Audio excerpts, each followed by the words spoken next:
नमस्कार दोस्तों, स्वागत है आप सभी का ड्रीम फ्यूचर एकेडमी के इस यूट्यूब प्लेटफॉर्म पर। इस वीडियो में हम स्टार्ट करते हैं मध्य प्रदेश के पठार। ये ज्योग्राफी का पहला चैप्टर रहेगा आपका। ठीक है, तो मध्य प्रदेश के भूगोल की जो सीरीज है उसका ये पहला चैप्टर क्या रहेगा, मध्य प्रदेश के पठार। इंग्लिश बोलते हैं प्लेट्यू। प्लेट्यू यानी पठार उनको कहा जाता है जो समुद्र तल से लगभग 1000 मीटर ऊंचे होते हैं और ऊपर से सपाट होते हैं। तो ये सी लेवल है, यहाँ से लगभग 1000 तो नहीं, कई बुकों में 600 से लेके लगभग 1000 मीटर तक जो ऊंचे रहते हैं और ऊपर से जाके ऐसे सपाट हो जाते हैं। ठीक है, ये ऐसे कैसे सपाट हो जाते हैं, इनको कहा जाता है पठार। ये क्या पठार, तो पर्वत क्या होते हैं, पठार को इंग्लिश बोलते हैं प्लेट्यू कहा जाता है।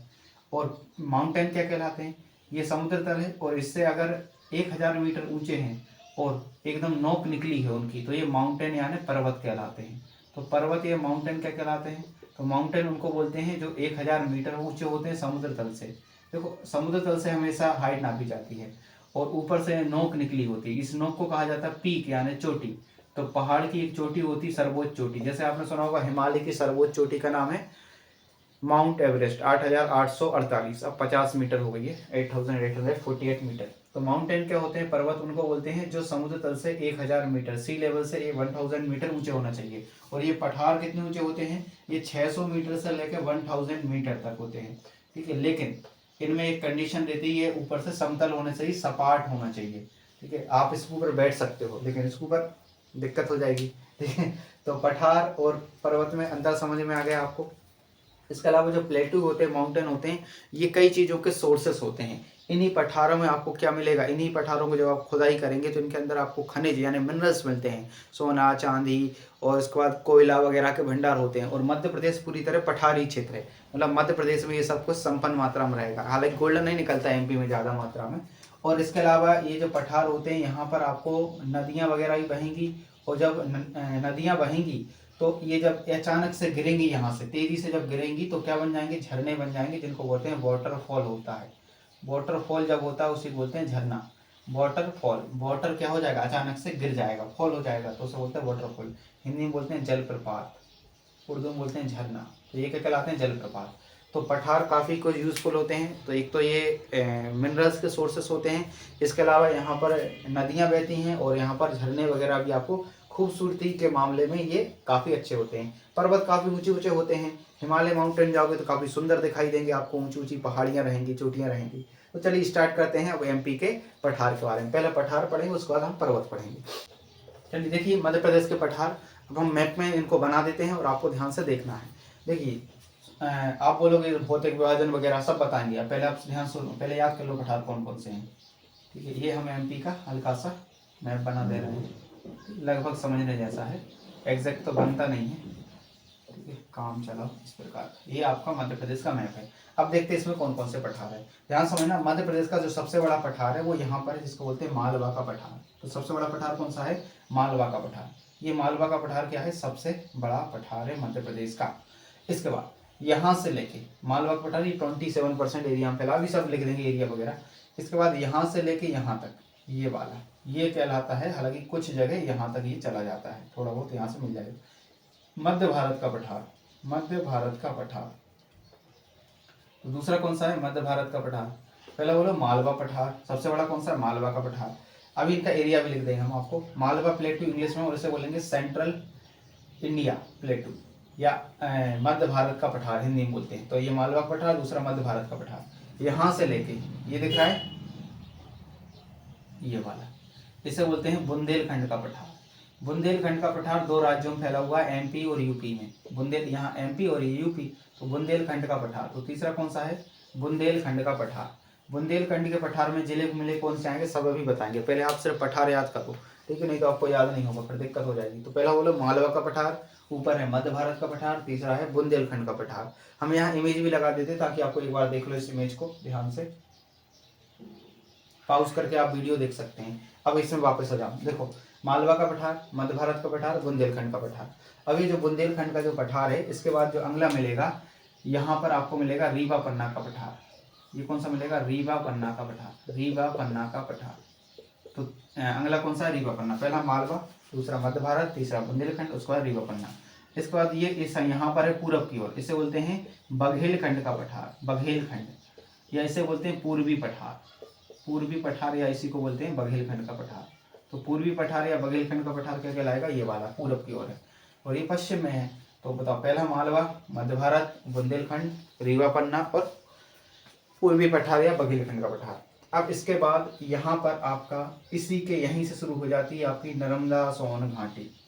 नर्मदा सोन घाटी, नर्मदा सोन घाटी उसे बोलते हैं। देखो यहाँ पर बहती है नर्मदा नदी और यहाँ से निकलती है अमरकंटक से सोन नदी, तो इसके पूरा कहलाता है नर्मदा सोन घाटी। तो तीसरा क्या है, नर्मदा सोन घाटी। और इसके बाद ये सबसे गहरा स्थिति है मध्य प्रदेश की। तो मध्य प्रदेश की सबसे गहरी जो पठार है या जो सबसे गहरी खाई है वो नर्मदा सोन घाटी है। इसके बाद सबसे आखिरी मिलेगा आपको सतपुड़ा पर्वत, सतपुड़ा मैकाल पर्वत श्रेणी, सतपुड़ा मैकाल पर्वत श्रेणी। ये पर्वत है इसलिए पर्वत में इसको काउंट करेंगे, सतपुड़ा मैकाल, सतपुड़ा मैकाल पर्वत श्रेणी। पढ़ाएंगे सतपुड़ा क्या है, मैकाल क्या, आपको बताएंगे। तो देखिए ध्यान से, आप ये आपके मध्य प्रदेश के पठार होगा, कितने होगा, 1 2 3 4 5 6 7। तो ये 7 पठारी क्षेत्रों में 7 इसके भौतिक विभाजन में बांटा गया है। तो पहला मालवा, मध्य भारत, बुंदेलखंड, ये बुंदेलखंड ये बघेलखंड है। बुंदेलखंड का पठार, रीवा पन्ना का पठार, बघेलखंड का पठार, सतपुड़ा मैकाल पर्वत और नर्मदा सोन घाटी। अब देखते हैं मध्य प्रदेश का भौतिक विभाजन। जो अभी बता रहे थे आपको पठार, उसी को भौतिक विभाजन बोलते हैं। इंग्लिश बोलते हैं physical division of MP. English में लिख लेना physical division of Madhya Pradesh, ठीक है। इसको फिजिकल डिवीजन कहा जाता है। फिजिकल डिवीजन क्या होता है, ध्यान सुनना। फिजिकल मतलब होता है कि भैया भौतिक रूप से जो आपको दिखाई देता है उसके हिसाब से आप मध्य प्रदेश को कितने भागों में बांटोगे। तो मध्य प्रदेश आपको मुख्य रूप से 3 प्रकार से दिखाई देता है। फिजिकली आपको 3 जगह दिखाई देगा। एक उठी हुई भूमि रहेगी, मध्य उच्च प्रदेश, सेंट्रल हाईलैंड बोलते हैं। इंग्लिश में क्या बोलते हैं, सेंट्रल हाईलैंड्स। तो मध्य उच्च, मध्य मतलब होता है सेंट्रल और उच्च मतलब होता है हाईलैंड, हाईलैंड्स। तो मध्य उच्च प्रदेश क्या कहलाता है, देखो उठा हुआ भाग है। आपको यहाँ से एमपी बीच में पठार है, प्लेटू, तो ये उठा हुआ भाग है। इसके अंतर्गत कौन कौन से क्षेत्र आते हैं मध्य उच्च प्रदेश में। तो मध्य उच्च प्रदेश में आपको आएगा मालवा का पठार, उसके बाद इसमें आएगा मध्य भारत का पठार, उसके बाद इसमें आएगा बुंदेलखंड का पठार। ये लिखते जाना आप लोग, बुंदेलखंड का पठार। उसके बाद अगला रीवा पन्ना का पठार इसी में आ जाएगा और ये आएगा नर्मदा सोन घाटी। ये किस में आते हैं, सेंट्रल हाईलैंड में, नर्मदा सोन घाटी। इनको ध्यान से आप नोट्स बनाते जाएं। कई बच्चे नोट्स बना रहे हैं तो बोल रहे थे दिख नहीं रहा, अब इस वीडियो में दिखेगा आपको सही से। तो देखो मध्य उच्च प्रदेश, ये उठी हुई भूमि है, इसमें 5 पठार आएंगे। मालवा का पठार, मध्य भारत का पठार, बुंदेलखंड का पठार, रीवा पन्ना का पठार और नर्मदा सोन घाटी, ये इतने आते हैं। जबकि सतपुड़ा को अलग रखा है और बघेलखंड को अलग रखा है। तो बघेलखंड को बोलेंगे पूर्वी पठार। तो इसका एग्जाम्पल क्या लिखोगे, बघेलखंड का पठार। तो पूर्वी पठार में क्या आता है, बघेलखंड, अभी बताया था आपको। और सतपुड़ा श्रेणी जो है, सतपुड़ा पर्वत जो वाला है, इसके 3 भाग हैं। इसके कितने भाग हैं, 3 भाग हैं। ये पश्चिम में कहलाता है राजपीपला, पश्चिम में क्या बोलते हैं इसको, राजपीपला। अब हम इसको पढ़ाएंगे। इसकी सबसे ऊंची चोटी है चूलागिरी। उसके बाद बीच वाला कहलाता है महादेव और महादेव की सर्वोच्च चोटी है धूपगढ़। और इसी धूपगढ़ पर आपका क्या है स्थित है, पचमढ़ी स्थित है, ठीक। इसकी 1350 मीटर है। तो देखो ध्यान से, सतपुड़ा मैकाल का सबसे ये पश्चिमी एरिया कहलाता है, क्या कहलाता है, राजपीपला। बीच वाला कहलाता है आपका महादेव पर्वत और महादेव की सर्वोच्च चोटी का नाम क्या है, आपकी धूपगढ़, जो कि मध्य प्रदेश की सर्वोच्च चोटी है। इसकी हाइट है 1350 मीटर। और सबसे पूरब में यहाँ पर बघेलखंड साइड, बघेलखंड तो नहीं, यहाँ पर क्या मिलेगा, मैकाल पर्वत, अमरकंटक, और इसकी सर्वोच्च चोटी क्या है, अमरकंटक। तो इधर क्या मिलेगा आपको, मैकाल मिलेगा। ये हम आपको पढ़ाएंगे आगे जाके, अगले वीडियो में आएगा तो और डिटेल में बताएंगे। तो सतपुड़ा कितने भाग हो गए, 3 भाग। तो इस प्रकार मध्य प्रदेश का भौतिक विभाजन को 3 भागों में देखा जाता है। सीधा क्वेश्चन आता है, मध्य प्रदेश के भौतिक विभाजन कितने प्रकार के हैं, 3 प्रकार के। ऑप्शन में रहेंगे 3 या फिर रहेगा 7। तो 7 क्यों और 3 क्यों, तो देखो भौतिक विभाजन उसे बोलते हैं जो दिखाई देगा। पहला मध्य उच्च प्रदेश, इसमें 5 भाग हैं। सतपुड़ा श्रेणी 1 हो गया और पूर्वी पठार 1 हो गया। तो 5 ये, 1 ये 6 और 1 ये 7। अभी आपको गिन के भी दिखाए थे, 1 2 3 4 5 6 और 1 7। इतना क्लियर है। अब देखो अगला समझते हैं। तो ये आपको हो गया मध्य प्रदेश का भौतिक विभाजन। इसको अच्छे से एक स्क्रीनशॉट ले लें। अब देखो ध्यान से, मालवा का पठार जो है ये सबसे बड़ा है। ये लगभग हमने अभी बोला 27%, लगभग 28.6% है, मतलब लगभग 29% के आसपास आता है। तो आप 28 ध्यान रखें। तो मालवा पठार सबसे बड़ा है। अच्छा, ये मालवा का पठार है, इसमें लगभग 16 से 17 जिले आते हैं। कई बुकों में लिखा 18 जिले आते हैं। इसमें कौन कौन से आएंगे, इसमें इंदौर और उज्जैन पूरा संभाग आ जाता है। इंदौर और उज्जैन के संभाग के इसमें जिले आ जाते हैं। काफ़ी बड़ा है मालवा का पठार। तो मालवा का पठार में 16-17 जिले आते हैं, जैसे इंदौर, यहाँ पर देवास, आगर मालवा, ये सारे जिले आते हैं। उसके बाद मध्य भारत का पठार है, देखो ये सबसे बड़ा, उसके बाद है नर्मदा सोन घाटी, ये 26% पर फैलाती है। मालवा 28%, ये नर्मदा सोन घाटी लगभग 26%। इसमें आते हैं होशंगाबाद वगैरह, नरसिंहपुर, ये सारे जिले नर्मदा सोन घाटी में आएंगे। उसके बाद ये वाला मध्य भारत का पठार है, यहाँ पर आपको कौन सा मिलेगा, मुरैना मिलेगा। इधर तो भिंड है, यहाँ पर शिवपुर है, शिवपुरी है, यहाँ पर नीमच वगैरह इसमें जाते हैं मध्य भारत का पठार। ये 10.6%, 6.8 मतलब होता है 6%। तो मध्य भारत पठार कितने पर, 10.6 पर। और ये बुंदेलखंड का पठार है जो कितने पर है आपका, 7.7। इसमें आते हैं सागर, टीकमगढ़, छतरपुर, दमोह, पन्ना, सागर, निवाड़ी, ये सारे जिले किसमें आते हैं, बुंदेलखंड के पठार में आते हैं।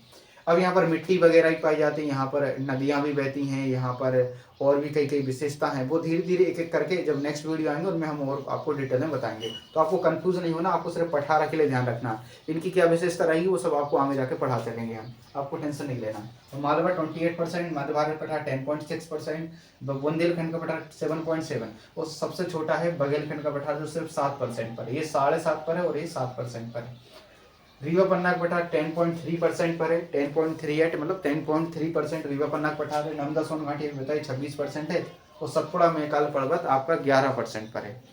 सतपुड़ा मैकाल कितने पर है, 11% पर। तो ये हो गया मध्य प्रदेश का भौतिक विभाजन।